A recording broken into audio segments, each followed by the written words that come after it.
हम पिंड में प्रवेश करें तो योग दर्शन बताएगा, ब्रह्मांड में प्रवेश करना है तो ये सारा ब्रह्मांड कैसे है, तो वहां पर बता दिया कि प्रकृति के जो 24 विकार हैं और उनमें भी जो अंतिम विकार जो पंचभूत हैं उसको आप जान लें तो आपको सृष्टि के बारे में भी पूरा ज्ञान हो जाएगा, और इधर आप योग दर्शन के द्वारा इसमें जो बताए हुए उपाय हैं उनके द्वारा चलेंगे तो आपको पिंड का ज्ञान हो जाएगा। तो दोनों में जाने की विधि को भी बता दिया। फिर छठा है वेदांत शास्त्र। वेदांत का मतलब होता है, वेद का मतलब ज्ञान भी होता है, और अंत का मतलब होता है पराकाष्ठा, अंतिम छोर। जैसे हम कहें ना कि भाई इस पुस्तक को आदि से अंत तक पढ़ना, तो अंत का मतलब है अंतिम छोर तक, पराकाष्ठा तक, जहां इस पुस्तक की पराकाष्ठा है।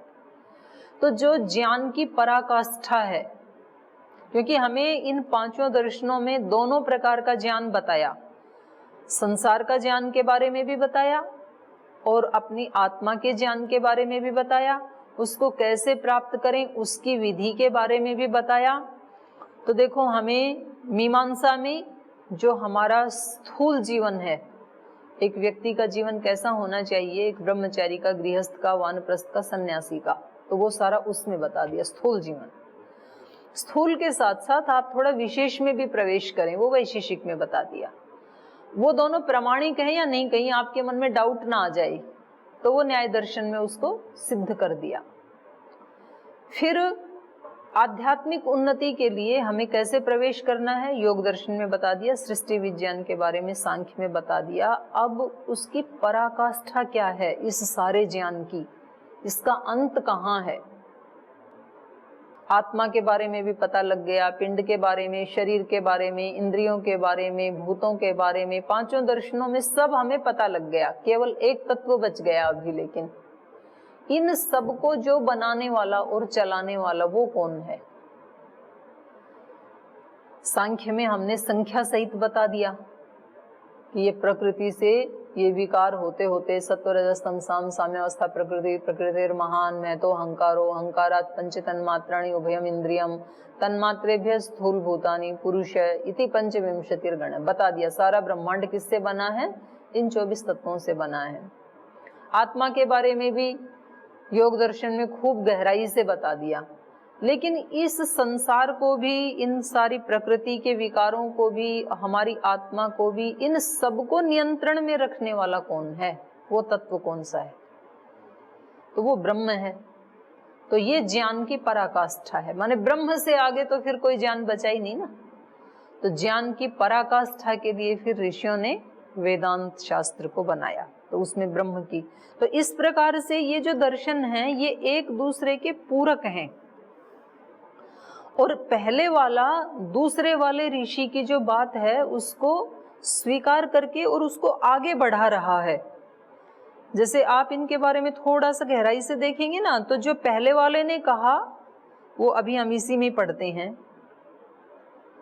वो उसके बारे में उसको स्वीकार तो करता है लेकिन दोबारा उसकी चर्चा नहीं करता है।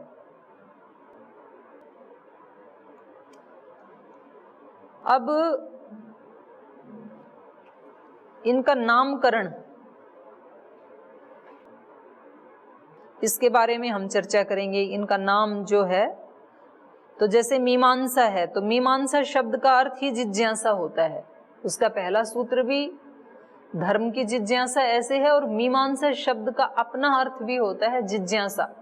तो ज्ञान की प्राप्ति के क्रम में श्रवण रूपी जो कार्य है, वेद के शब्दों से लेकर के, ये मीमांसा में स्वीकार किया है। सुने हुए शब्दों को विचार पूर्वक क्रमबद्ध करना, उनका यथा योग्य विनियोग करना, वेद में जो कहा है उसका यथा योग्य विनियोग करना, ये मीमांसा में बताया गया है। तो पहले हम अपने स्थूल कर्मों में उनका विनियोग करें, तो इसलिए पहले दर्शन का नाम मीमांसा जो है ये सार्थक है। दूसरा है वैशेषिक। वैशेषिक शब्द जो है इसका अर्थ है विशेषता बताने वाला,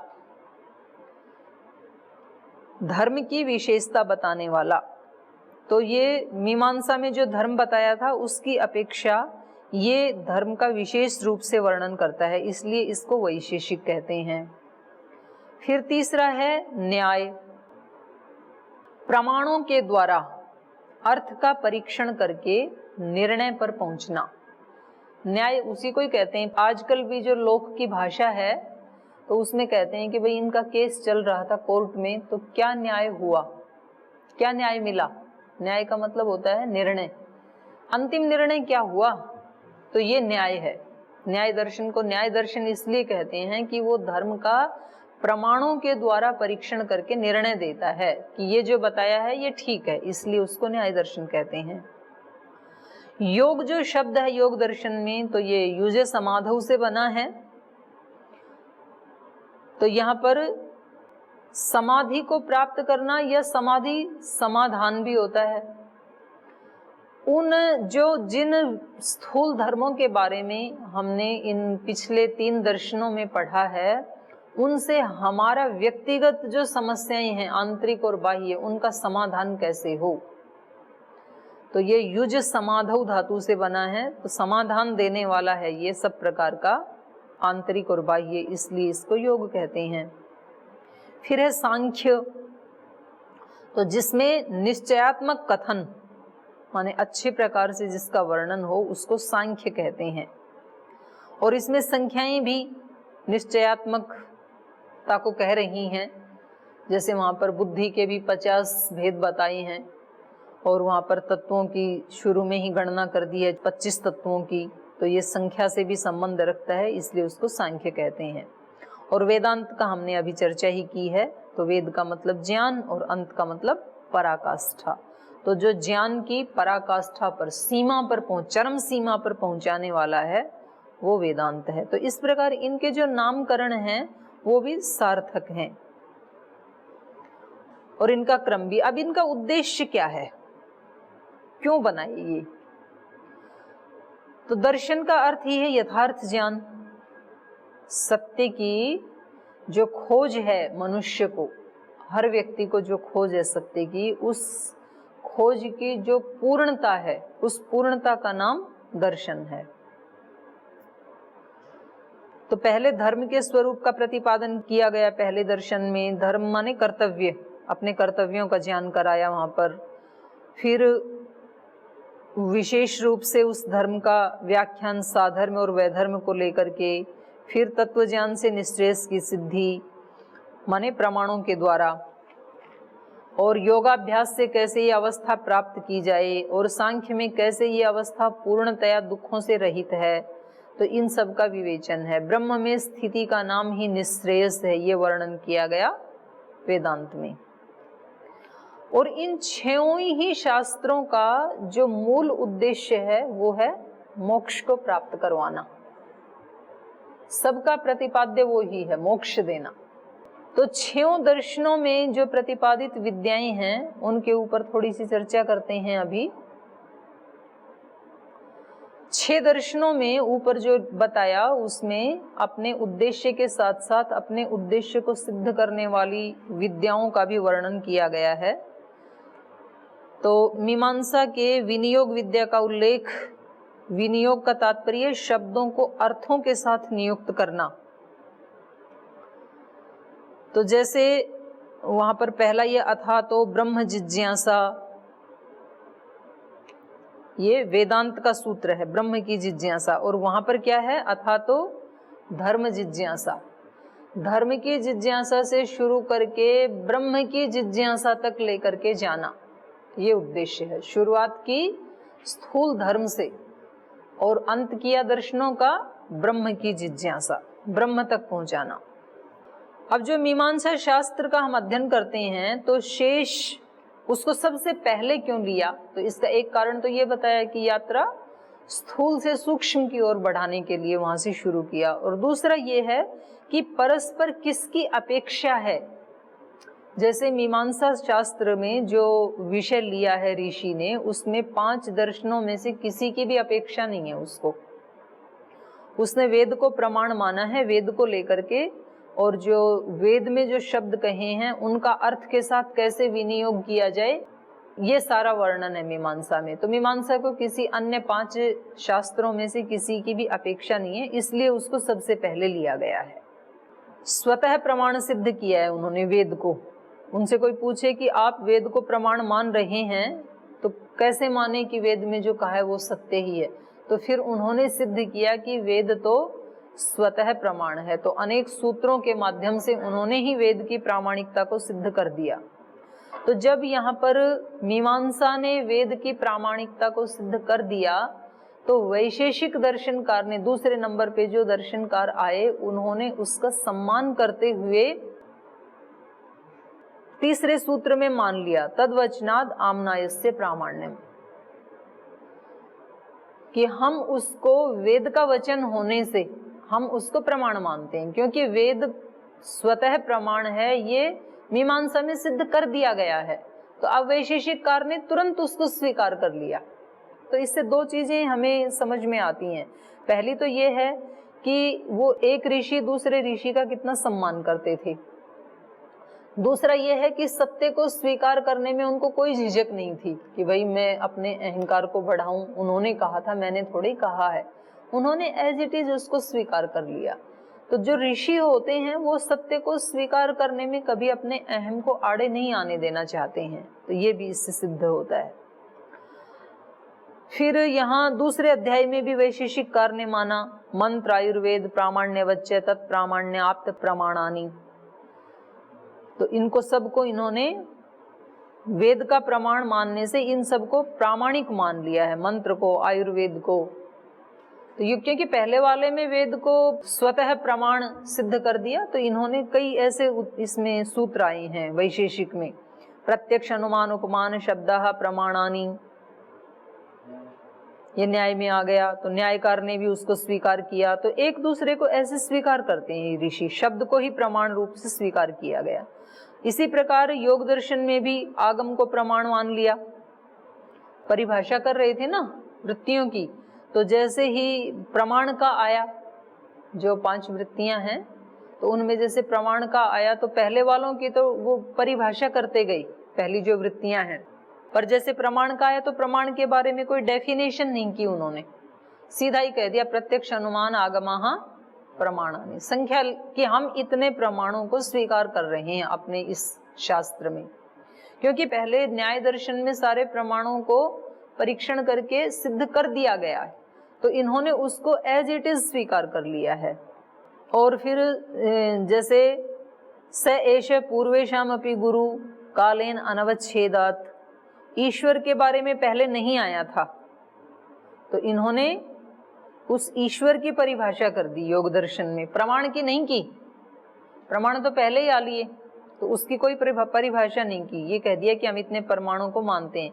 लेकिन ईश्वर की नहीं आई थी, तो ईश्वर को इन्होंने ईश्वर रूप में नहीं आया ना, मीमांसा में या वैशेषिक में या न्याय में ईश्वर की डेफिनेशन नहीं की इन्होंने कर दी चौथे नंबर में योग दर्शन में। स एष पूर्वेषाम अपि गुरु कालेन अनवच्छेदात्।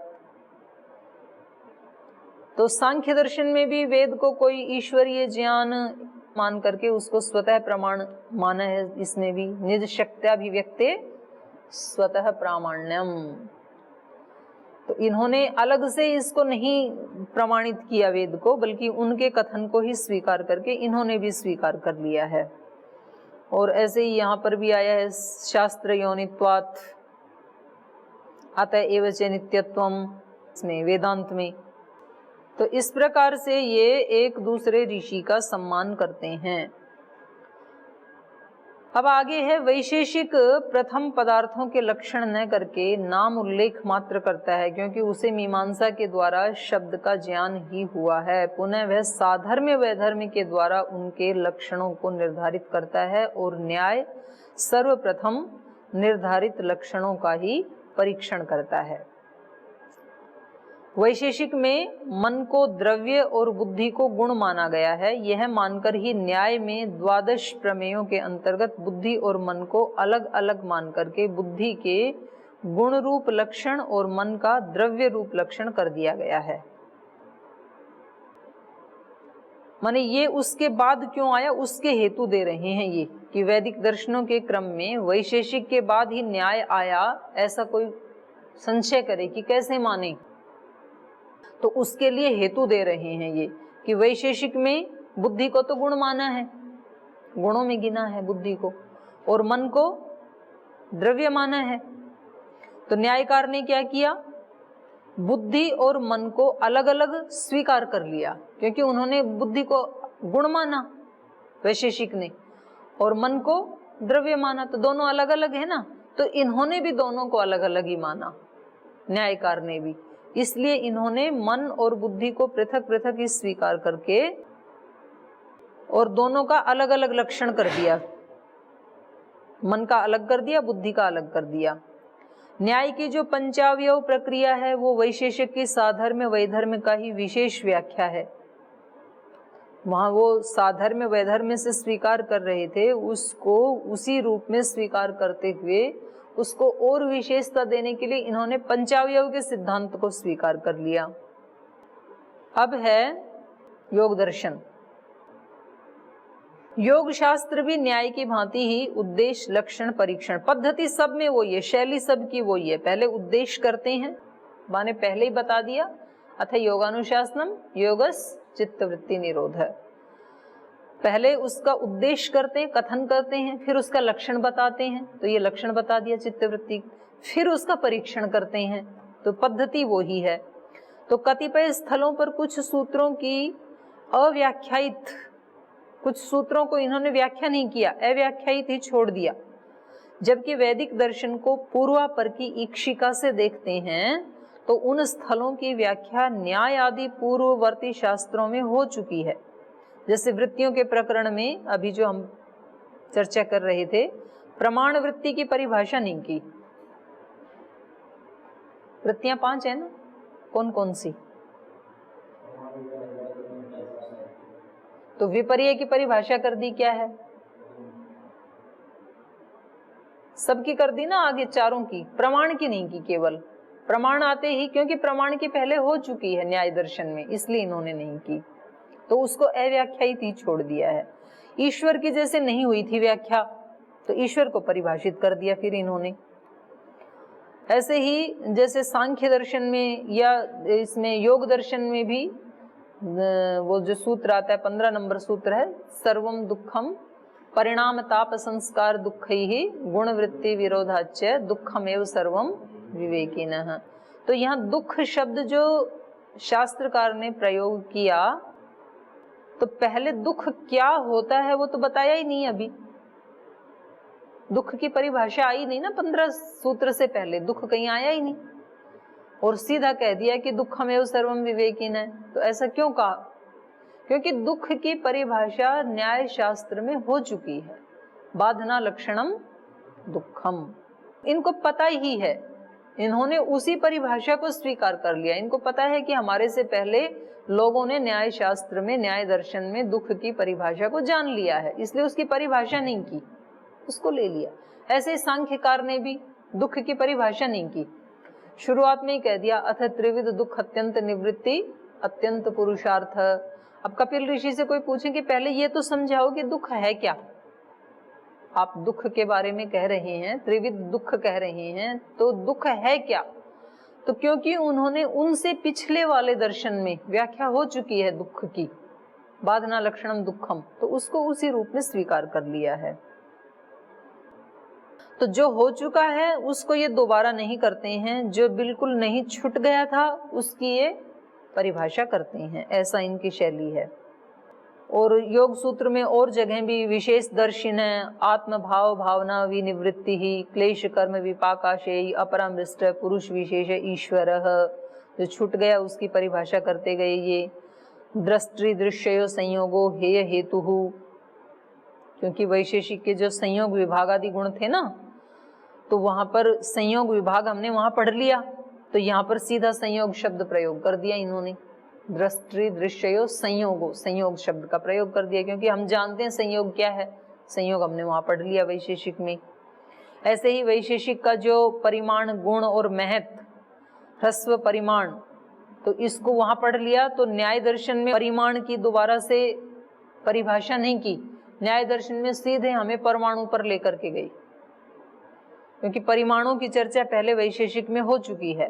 तो और ऐसे योग दर्शन में भी उस परिमाण को ना परमाणु के रूप में मान लिया, परमाणु परम महत्वान्तो अस्य वशीकारः, परमाणु से लेकर परम महतत्व तक इसका वशीकार हो जाता है। तो इनसे कोई पूछे कि परमाणु है क्या, तो परमाणु की चर्चा वैशेषिक में हो चुकी है। तो इन सारे प्रमाणों से ये पता चलता है कि ये अपने पूर्ववर्ती जो शास्त्रकार हैं उनको स्वीकार भी करते हैं, उनके साथ समन्वय भी रखते हैं और उनका सम्मान भी करते हैं।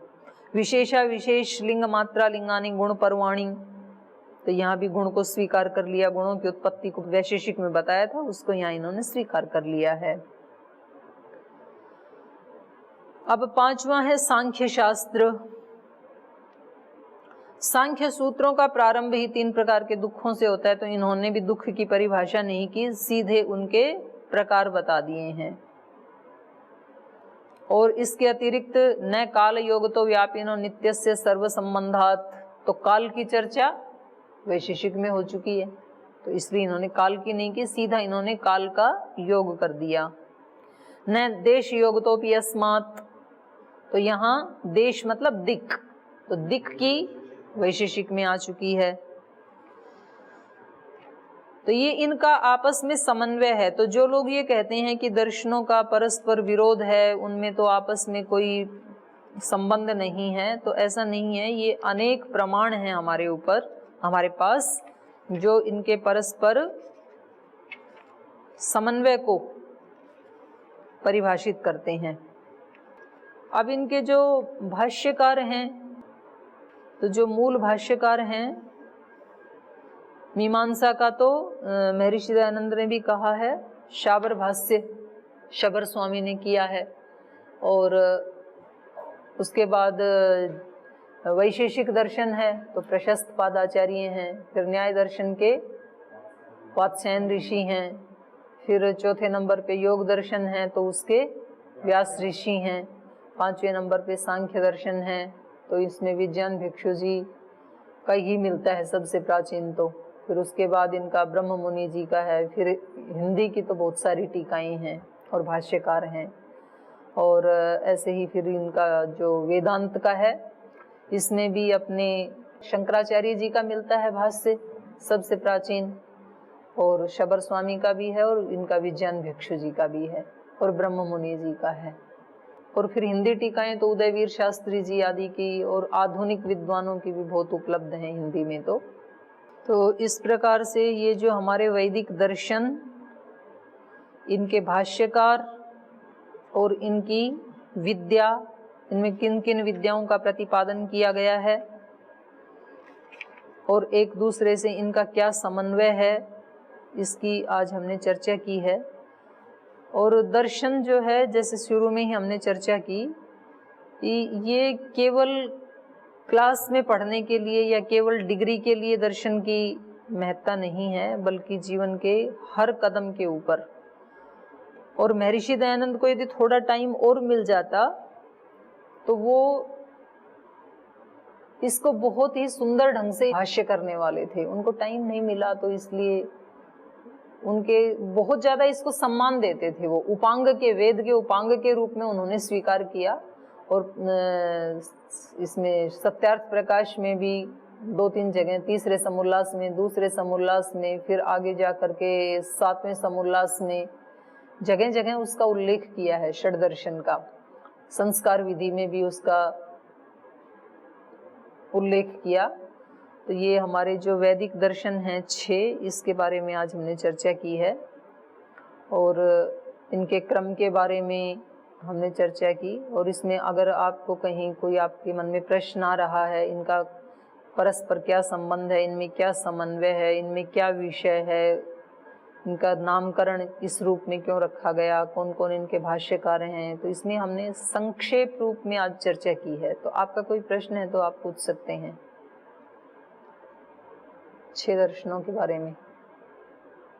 ज्यादातर इसमें यही लोगों की शंका बनी रहती है, आज स्पष्ट हो गया कि परस्पर विषयों में 6 दर्शनों में विरोध है कि मुझे के मानते नहीं मानते, अनेक प्रकार से भ्रांतियां लोगों के अंदर होती है।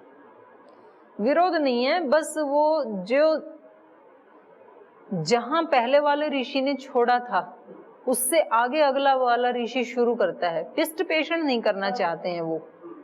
तो इस दृष्टि से किसी को लगता है कि इन्होंने तो ईश्वर की चर्चा ही नहीं की, और किसी को लगता है कि इन्होंने तो ईश्वर की चर्चा की, इन्होंने पीछे स्थूल की चर्चा नहीं की। जैसे कई इसके ना खास करके कुछ विषयों में लोगों को लगता है कि जो न्यायकार हैं वो इंद्रियों को भौतिक मानते हैं। सूत्र ही है, प्रथम पाद में ही उन्होंने कह दिया कि ये जो इंद्रियां हैं, क्या सूत्र है, 5वां 6ठा सूत्र ही है ना प्रथम आनिक में ही। तो इंद्रियाणि भूतेभ्य, तो घ्राण आदि जो इंद्रियां हैं ये भूतों से बनी हैं, तो स्पष्ट ही कह दिया उन्होंने भौतिक हैं। और जब हम सांख्य दर्शन में पढ़ते हैं तो वो अहंकार से बनी है। सत्वरजस्तम साम साम्यावस्था प्रकृति, प्रकृतिर महान मैं तो अहंकार, अहंकारात पंच तन्मात्राणी उभयम इंद्रियम। तो भूत तो आगे बनेंगे ना तन्मात्राओं से आगे, और इंद्रियां तो पहले ही बन गई। तो यहाँ कोई कहते हैं कि जी देखो ये सांख्यकार है ना, ये तो इंद्रियों को सूक्ष्म बता रहे हैं, और जो न्यायकार हैं ये इंद्रियों को स्थूल बता रहे हैं, भौतिक बता रहे हैं। तो अब हम दोनों ऋषियों की बात में से किसको सत्य माने? दोनों की ही बात सत्य है, क्योंकि जो न्याय और वैशेषिक है वो स्थूल की चर्चा कर रहा है, वो परमाणु से ये सृष्टि कैसे बनी उसकी चर्चा कर रहा है। तो परमाणु से 5 भूतों से जब ये सारा संसार बना, तो सारे संसार में मेरा शरीर भी तो आ गया, ये भी 5 भूतों से ही बना। और शरीर के अंदर ही ये जो गोलक हैं ये भी भूतों से ही बने हैं। जो बाहर दिखाई दे रहा है कान का, आंख का, तो ये भौतिक ही है। लेकिन आंख के अंदर जो देखने की शक्ति है, कभी तो ऐसे भी होता है कि गोलक तो है, सूरदास व्यक्ति होते हैं तो उनके चक्षु का गोलक तो है लेकिन दिखाई नहीं देता है। तो इससे ये पता लगता है कि इस गोलक के अंदर भी एक सूक्ष्म शक्ति है जिससे देखा जाता है। तो वो जो सांख्यकार बता रहे हैं वो है, तो सांख्यकार भी ठीक है अपनी जगह, वो सूक्ष्म की व्याख्या कर रहे हैं, वो परमाणु से आगे की चर्चा कर रहे हैं। न्याय वैशेषिक तो परमाणु तक जाकर के रुक गई, अब उसके आगे बुद्धि तत्व के बारे में, मन के बारे में, अहंकार के बारे में, महतत्व के बारे में, ये चर्चा तो फिर योग और सांख्य कर रहा है। और उससे भी परे ये भी जाकर के प्रकृति पर रुक गए। उस प्रकृति को भी कौन गति दे रहा है, उसकी चर्चा फिर सांख्य और योग के बाद वेदांत में की है। इन सब का भी नियंता ब्रह्म है। तो बहुत सुंदर सीक्वेंस है षड्दर्शन की। तो जो इनको प्रामाणिकता से पढ़ता है, इस पे चिंतन करता है, तो एक मतलब जैसे नेशनल हाईवे बनाते हैं ना, ऐसा ऋषियों ने बना दिया। कहीं भटकने का कोई चांस ही नहीं है, सीधे चलते जाओ, क्रम से पढ़ने का। लेकिन महर्षि दयानंद ने भी जैसे उल्लेख किया, इनको क्रम से पढ़ना चाहिए, स्थूल से सूक्ष्म में प्रवेश करना चाहिए। यदि हम उल्टा पुल्टा पढ़ेंगे तो एक दूसरे का कॉम्बिनेशन ना होने से फिर व्यक्ति भ्रमित होगा, तो उसको जरूर ये संशय आएंगे। तो ये वैदिक दर्शन वाला आज विषय जो है इसको यहीं समाप्त करते हैं। कल फिर हम जो पाश्चात्य दर्शन, वैसे दर्शन तो एक ही होता है, 6 भी नहीं होते हैं। ये हम कहेंगे दर्शन के 6 पार्ट हैं। दर्शन तो जो हमने शुरू में परिभाषा की ना, दृश्यते अनेन, और उसमें वैदिक अवैदिक ऐसे भी पार्टीशन नहीं होता है। दर्शन एक ही है जिसके द्वारा हम सत्य की पराकाष्ठा को, अंतिम रूप को जान सकें, वही दर्शन है। तो ये 6 भाग हैं। तो कुछ दूसरे स्थानों में पैदा होने वाले लोगों ने अपनी दृष्टि से कोई रास्ता निकाला, तो उसको हमने कह दिया पाश्चात्य दर्शन। तो उसके बारे में भी, क्योंकि जो आत्मा और परमात्मा है और जो प्रकृति है वो तो पूरे ब्रह्मांड में एक ही जैसी है, उसमें देशों की कोई सीमा नहीं है, व्यक्तियों की कोई सीमा नहीं है। हर देश में हर आत्मा जो भी उसकी जिज्ञासा करता है उसको प्राप्त कर सकता है। तो उन्होंने किस प्रकार से इसको आत्मसात किया, इसकी चर्चा हम कल की कक्षा में करेंगे। आज यही पाठ को विराम देते हैं।